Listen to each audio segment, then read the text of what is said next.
Two men in the same terrifying situation, but with two dramatically different responses. Hi, my name is Dr. Lisa, and today we're talking about the story in 2 Kings chapter 6, where the king of Aram sent an army to the city of Dothan to capture the prophet Elisha. So when Elisha's servant left his home that morning and saw the army surrounding his city, his response was one of fear. That adrenaline rush, the muscles tensing, the blood pressure rising. But this type of stress activation response is not just limited to a life or death situation. The threat of a layoff or even running late to an important appointment because of traffic can trigger the same physical response, over time elevating our risk of heart disease, stroke, diabetes, and other conditions. But Elisha's response was very different.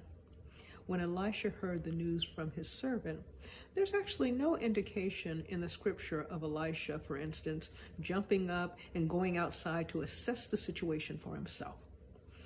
No, there's no description of any expression of surprise from Elisha or any indication that he even got up from his chair.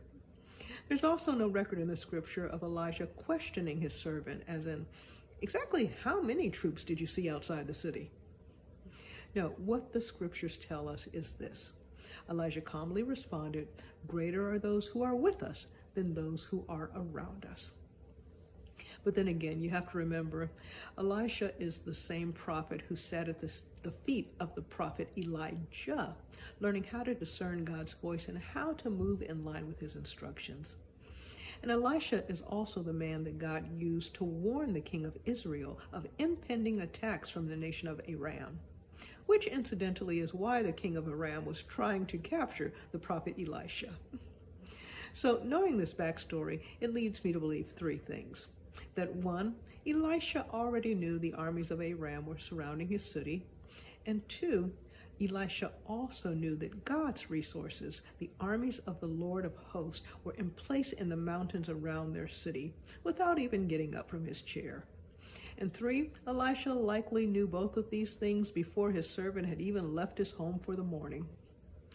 Because of Elisha's habit of spending time being fully focused, fully present with his father, learning his voice, and also getting a better understanding of the resources God had reserved for his life, Elisha became unshakable and prevented a completely unnecessary stress activation of his own.